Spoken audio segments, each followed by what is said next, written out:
Guys, how to breed molly fish. ಇವತ್ತು ಹೇಳ್ಕೊಂಡ್ಕೊಡ್ತೀನಿ ಮಾಲಿ ಮತ್ತು ಗಪ್ಪಿನ ಹೆಂಗೆ ಬ್ರೀಡ್ ಮಾಡೋದು ಅಂತ ಹೇಳ್ಕೊಂಡ್ಕೊಡ್ತೀನಿ. ಗೈಸ್, ಏನು ಮಾಡಬೇಕು ಅಂದರೆ, ಇವು ಪಾಂಡ್ ಇಲ್ಲಾಂದರೆ ಟ್ಯಾಂಕ್ ಸೆಟಪ್ ಮಾಡಬೇಕು. ನನ್ನ ಟ್ಯಾಂಕ್ ಇಲ್ಲ, ಅದಕ್ಕೆ ಇವು ನ್ಯಾಚುರಲಾಗಿ ಪಾಂಡ್ ಮಾಡಿರಿ, ಇಲ್ಲಾಂದರೆ ಇವು ಟ್ಯಾಂಕ್ ಬೇಕಂದರೆ ಟ್ಯಾಂಕ್ ಮಾಡಿರಿ. ಅದ್ರಲ್ಲಿ ಆದರೆ ಹೈಡಿಂಗ್ ಸ್ಪೇಸ್ ಜಾಸ್ತಿ ಇರಬೇಕು. ಆಮೇಲೆ ಇವು ಅಕ್ವೇರಿಯಂ ಶಾಪಲ್ಲಿ ಹೋದಾಗ ಹೆಲ್ದಿ ಫಿಶ್ನ ಒಂದ್ಸಲ ನೋಡಿರಿ. ಹೆಲ್ದಿ ಫಿಶ್ ಅದು ಆ್ಯಕ್ಟಿವ್ ಇದೆ, ಫುಡ್ ತಿಂತಿದೆ, ಅದು ಹೆಲ್ದಿ ಫಿಶ್ ಅಂತ. ಅಂದರೆ ಅದಕ್ಕೆ ಏನು ಡಿಸೀಸ್ ಆಗಿಬಿಟ್ಟಿದೆ, ಏನಿರುವಾಗಿದೆ. ಆಮೇಲೆ ಒಂದು ಪೇರ್ ತೊಗೊಂಬಂದ್ರಿ, ಓಕೆನಾ. ಆಮೇಲೆ ಲೆಕ್ ಮಟ್ಟ ಇದು ಮಾಡೋಕ್ಕೆ ಇಕ್ರಿ.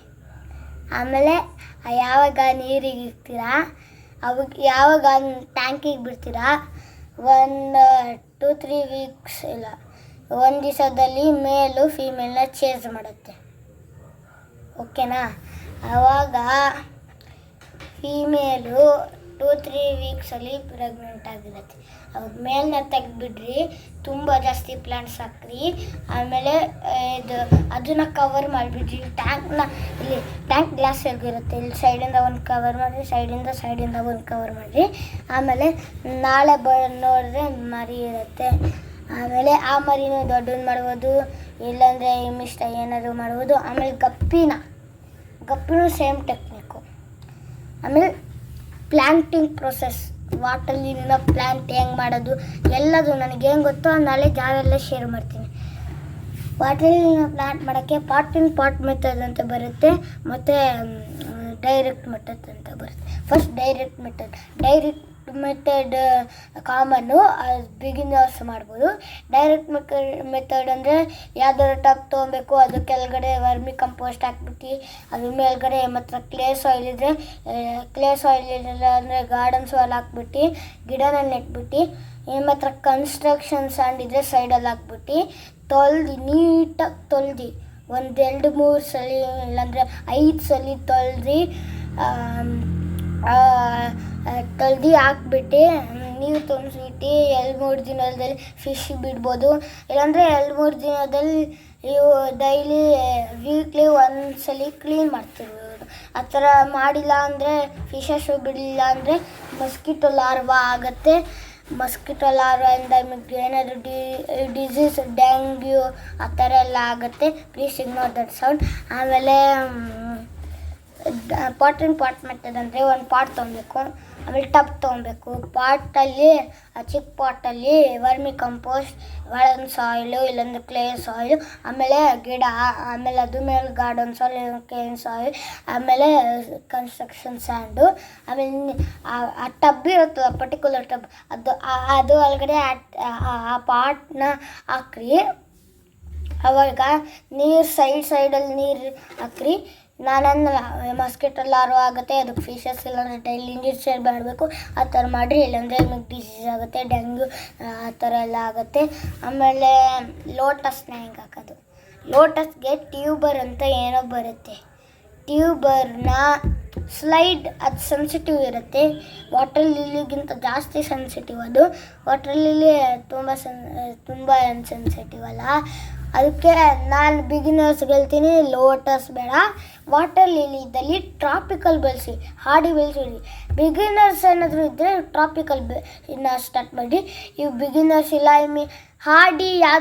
ಹಾಡಿ ಬಿಗಿನರಲ್ಲಿ ಬೇಕಂದರೆ ಕೊಲರಾಡೋ ಮತ್ತು ಅದೇನೋ ಎಲ್ಲೋ ಮೆಕ್ಸಿಕಾನ ಅಂತ ಬರುತ್ತೆ, ಅದನ್ನು ಬೆಳೆಸಿ. ಆಮೇಲೆ ಈಗ ಟ್ರೈ ಮಾಡಿಬಿಟ್ಟಿದ್ದೀರ, ಈ ಬಿಗಿನರ್ಸ್ ಎಲ್ಲ ತುಂಬ ದೊಡ್ಡವರು ಅಂತ, ಅವರಿಗೆಲ್ಲ ಕೊಲರಾಡೋ ಮತ್ತು ಅವೆಲ್ಲ ಬಿಟ್ಟು ಇನ್ಯಾವುದೇ ವೆರೈಟಿನ ಟ್ರೈ ಮಾಡ್ಬೋದು, ಅವಾಗ ಚೆನ್ನಾಗಿ ಬರುತ್ತೆ. ಆಮೇಲೆ ಇಂಪಾರ್ಟೆಂಟು ಸಾಯಿಲ್, ಏನಾದರೂ ವಾಟರ್ ಲಿಲಿ ಹಾಕ್ತಿರಲ್ಲ, ಅದ್ರಲ್ಲಿ ಕಂಕಡ್ ಪತ್ತರ್ ಅಂತ ಅಂತೀವಿ ಹಿಂದಿದಲ್ಲಿ. ಆಮೇಲೆ ಜಲ್ಲಿ ಕಲ್ಲು, ಅದು 1% ಇರಬಾರ್ದು, ಚಿಕ್ಕದು ಬೇಕಂದರೆ ಇರ್ಬೋದು. ಇಷ್ಟಿಷ್ಟು ದಪ್ಪ ಇದ್ದರೆ ಪ್ಲ್ಯಾಂಟ್ ಸೆನ್ಸಿಟಿವ್ ಅಲ್ವಾ, ಅದು ರೂಟ್ಸ್ ಅಲ್ಲಿ ಟ್ರೈ ಆಗಕ್ಕೆ ಹೋಗುತ್ತೆ, ಅದರಲ್ಲಿ ಅವಾಗ ಪ್ಲ್ಯಾಂಟ್ ಡೆಡ್ ಆಗಿಬಿಡುತ್ತೆ. ಅದಕ್ಕೆ ಈ ಥರ ಎಲ್ಲ ಮಾಡ್ಬೋದು. ಆಮೇಲೆ ಇನ್ನೊಂದು ಮೇನು ಫಿಶಸ್ ಆದರೂ ಬಿಡಲೇಬೇಕು, ಇಲ್ಲಾಂದರೆ ನೀರು ಚೇಂಜ್ ಮಾಡಲೇಬೇಕು, ಇಲ್ಲಾಂದರೆ ಡಿಸೀಸ್ ಆಗುತ್ತೆ, ಎಮಿಗೂ ಡಿಸೀಸ್ ಆಗುತ್ತೆ, ಇಲ್ಲಾಂದರೆ ವಾಟರ್. ಆಮೇಲೆ ಆಲ್ಗಿ ದಿನ ಚೇಂಜ್ ಮಾಡಿರಿ. ಆಲ್ಗಿ ಮತ್ತು ಸ್ನೇಲ್ ಬಂದಿದ್ರೆ ಒಂದು ಕುಕುಂಬರಿನ ಪೀಸ್ ಆ ಪಾಂಡಿಗೆ ಇಕ್ಬಿಡ್ರಿ. ಬಿಗ್ ಸ್ನೇಲ್ ಅಂತೂ ಈಸಿ ತೆಗಿಬೋದು, ಆದರೆ ಸ್ಮಾಲ್ ಸ್ನೇಲು ನೀರು ಒಳಗಡೆ ಇರುತ್ತೆ, ಇಲ್ಲಾಂದರೆ ಲೀಫ್ ಕೆಳಗಡೆ ಇರುತ್ತೆ. ಅದು ಕುಕುಂಬರಿಂದ ಒಂದು ಸ್ಲೈಸ್ ಇಕ್ಬಿಟ್ಟು ಒಂದು ನೈಟಿಗೆ ಹಾಕ್ರಿ. ಅವಾಗ ಆ ಸ್ಲೈಸ್ ಎಲ್ಲ ತಿನ್ನಕ್ಕೆ ಬರ್ತವೆ. ಏನಪ್ಪ ಈ ದೊಡ್ಡ ಸ್ನೇಲ್ಸ್ ತಿನ್ನಕ್ಕೆ ಬರುತ್ತೆ, ದೊಡ್ಡ ಸ್ನೇಲ್ಸ್ ಚಿಕ್ಕ ಸ್ನೇಲ್ಸ್ ತಿನ್ನಕ್ಕೆ ಬರುತ್ತೆ. ಆವಾಗ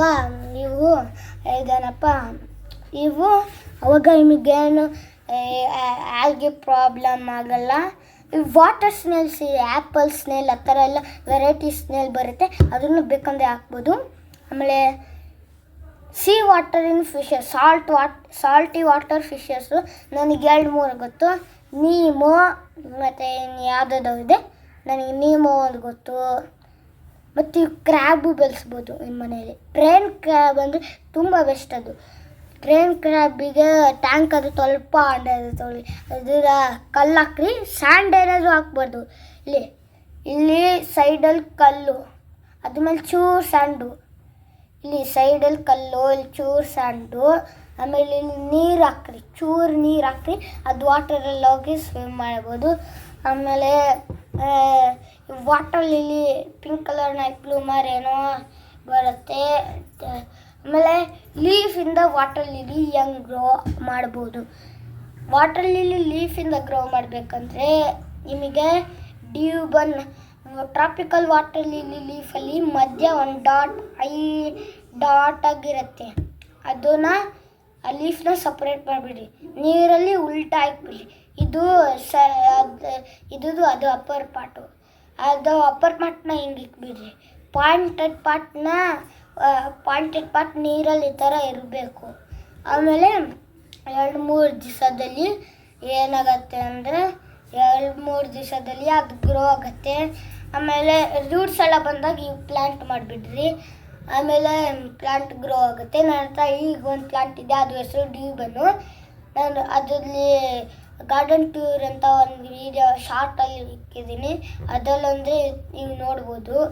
ಆಮೇಲೆ ಹಾಡಿ ವಾಟರ್ ಲಿಲಿನ ಹೆಂಗೆ ಹಾಕೋದು ಅಂತ, ಮತ್ತು ಹಾಡಿ ಮತ್ತು ಟ್ರಾಪಿಕಲ್ ಮತ್ತು ಹಾಡಿ ಹೆಂಗೆ ಪ್ಲ್ಯಾಂಟ್ ಮಾಡೋದು ಅಂತ ಹೇಳ್ಕೊಂಡು ಕೊಡ್ತೀನಿ. ನಾನು ಸೇಮ್ ಮೆಥಡ್, ಅದೇ ಡಿಫ್ರೆಂಟು. ಹಾಡಿನ ಈ ಪಾಟು, ಹಾಡಿಗೆ ದೊಡ್ಡ ಪಾಟ್ ಬೇಕು. ದೊಡ್ಡ ಪಾಟು ಸೈಡಲ್ಲಿ, ಇದು ಪಾಟ್ ಅಂದ್ಕೊಳ್ಳಿ, ನನ್ನ ಕೈ ಪಾಟು ಮಧ್ಯದಲ್ಲ, ಸೈಡಲ್ಲಿ ಹಾಕ್ರಿ. ಅದರಿಂದ ಪ್ಲ್ಯಾಂಟ್ ಈ ಥರ ಹೋಗುತ್ತೆ. ಅದು ಹೊಸ ಪ್ಲ್ಯಾಂಟ್ ರಿಪ್ರೆಸೆಂಟ್ ಮಾಡುತ್ತೆ. ಅದು ಹಾಡಿ, ಅದಕ್ಕೆ ಈ ಥರ ರೌಂಡ್ ಆಗ್ತಿರೋದು. ಆಮೇಲೆ ಟ್ರಾಪಿಕಲ್ಲು ಯಾವ ಜಾಗದಲ್ಲಿ ಇಕ್ತಿರೋ ಅಲ್ಲಿಂದನೇ ಬೆಳೆಯುತ್ತೆ. ನಾನು ಸೆಂಟರಲ್ಲಿ ಇಕ್ಕರೆ ಸೆಂಟ್ರಲ್ಲಿ, ಸೈಡಿಂದ ಇನ್ನೊಂದು ಸೈಡ್ ಅಪ್ಪರ್ ಎಲ್ಲದು ಹಾಕಿ ಚೆನ್ನಾಗಿ ಬೆಳೆಯುತ್ತೆ. ಆದರೆ ವಾಟರು ಅದಕ್ಕೆ ಸಾಯಿಲ್ ನ್ಯೂಟ್ರಿಯೆಂಟ್ಸ್ ಚೆನ್ನಾಗಿ ಬೇಕು. ಆಮೇಲೆ how to fertilise water lily ಏನು ಗೊತ್ತಾ, ಇವು ಆರ್ಗ್ಯಾನಿಕ್ ಆದರೂ ಹಾಕ್ಬೋದು, ಕೆಮಿಕಲ್ ಆದರೂ ಹಾಕ್ಬೋದು. ಕೆಮಿಕಲಲ್ಲಿ ಬೆಸ್ಟ್ ಅಂದರೆ ಬೆಸ್ಟ್ ಅಂತೀವಿ.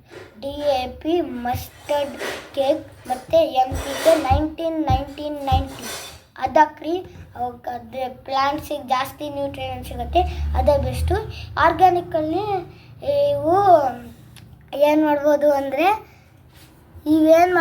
ಅಂದರೆ ಆರ್ಗ್ಯಾನಿಕಲ್ಲಿ ಅದೇ ಪೇಪರಲ್ಲಿ ಹಾಕ್ಬಿಟ್ಟು, ಆ ಕೆಮಿಕಲಲ್ಲೂ ಪೇಪರಲ್ಲಿ ಹಾಕಬೇಕು, ಆರ್ಗ್ಯಾನಿಕ್ ಪೇಪರಲ್ಲಿ ಹಾಕ್ಬಿಟ್ಟು ಅಂದ್ಕೊಂಡು ಎಕ್ಶೆಲ್ನ ಮಧ್ಯದಲ್ಲಿ ಹಾಕ್ಬಿಟ್ಟು ಫೋಲ್ಡ್ ಮಾಡಿಬಿಟ್ಟು ಆ ನೀರು ತೆಗ್ದುಬಿಟ್ರೆ ಹಿಂಗೆ ಒಳಗಡೆ ತೂರಿಸ್ಬೇಕು, ಅದಕ್ಕೆ ಜಾಸ್ತಿ ಆಗತ್ತೆ. ಆಮೇಲೆ